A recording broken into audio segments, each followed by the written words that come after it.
యేసుక్రీస్తు వారి నామంలో ప్రియ గ్రామ ప్రజలని మీ అందరికీ కూడా శుభాలు వందనాలు తెలియజేస్తున్నామండి. ప్రభువైన యేసుక్రీస్తుని బట్టి ఈ గ్రామాన్ని దర్శించడానికి ప్రభు ఇచ్చిన కృపను బట్టి మేము ఎంతో సంతోషిస్తున్నాం. అయితే దేవుని యొక్క మాటలో ఒక మాట ఉంది, సమాధికి పోయినప్పుడు వీరు బహుగా హర్షించి సంతోషిస్తూ ఉంటారండి. ఎవరైనా ఈ లోకంలోని ఒకవేళ దేని విషయమైనా ఒకవేళ భయపెడితే భయపడిన వారు కొంతమంది ఉండొచ్చు, కానీ అదేవిధంగా శ్రమ వస్తుందంటే భయపడిన వారు కొందరు ఉండొచ్చు, కానీ అదేవిధంగా ఏదో విపత్తు వస్తుందంటే భయపడిన వారు కొద్దిపాటి మంది ఉండొచ్చు, కానీ మరణం వస్తుందంటే మటుకి భయపడిన వారు ఈ లోకంలో ఎవరు లేరనే చెప్పాలండి కదండి. రేపు మాపు నువ్వు చచ్చిపోతారంటే అప్పుడే మొదలవుద్దని మనకు బెంగ. అలాగే ఒక జనం ఉందంటండి, ఆ జనము సమాధికి పోయినప్పుడు బహుగా సంతోషించి హర్షిస్తుందంటండి. బాగా పోనీ సంతోషించేది ఎలా అంటే బహుగా సంతోషిస్తుందంటండి. అసలు ఇటువంటి జనం లోకంలో ఉందంటారా? అయితే ఈ లోకంలో ఒకప్పుడు నేను కూడా యవ్వనస్తుడిగానే ఉన్నప్పుడు ఈ మరణం అనే మాట వినిపించినప్పుడు చాలా భయపడేవాడిని అనమాట.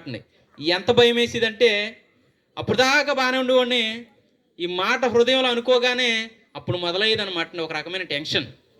ఏం చేయాలో కూడా తెలియదు, అది తప్పించేవారు ఎవరో కూడా తెలియదు. అయితే ప్రభు చెప్తున్నాడండి, నేను మరణమును లోకమును నేను జయించానని అంటున్నాడు అనమాట. సమాధిని గెలిచి మరణం యొక్క ముళ్ళును ఈయన విరిచివేశాడనమాట.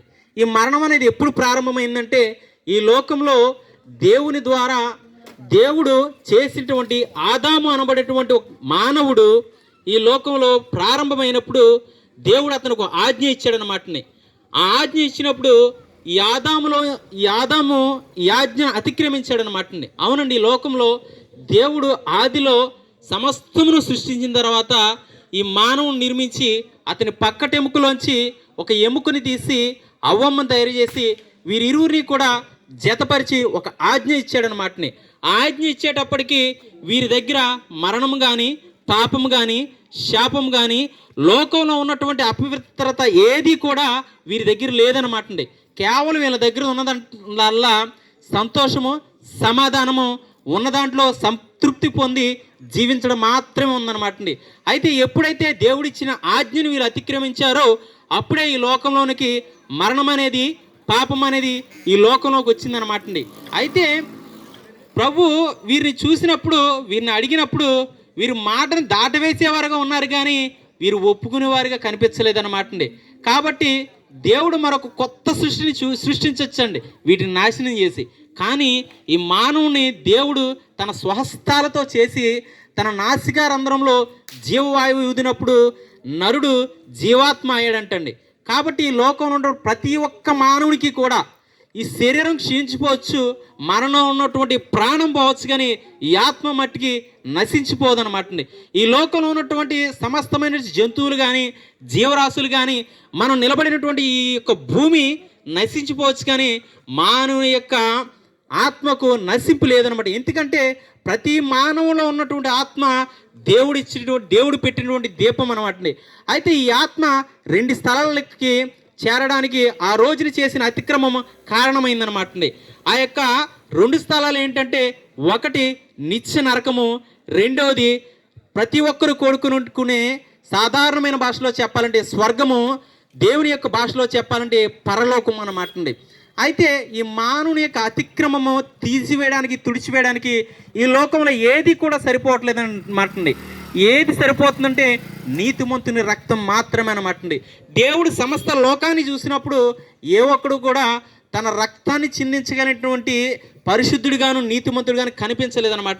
కాబట్టి దేవుడే నరశరీరుడిగా యేసు క్రీస్తు అనేటువంటి నామం ధరించి ఈ లోకంలోనికి మానవునిగా ఉద్భవించి నీ కొరకు నా కొరకు ప్రాణం పెట్టి తిరిగి లేచి ఈ మరణం యొక్క ముళ్ళుని విరిచివేసి అతడు సజీవుడై వచ్చాడనమాట.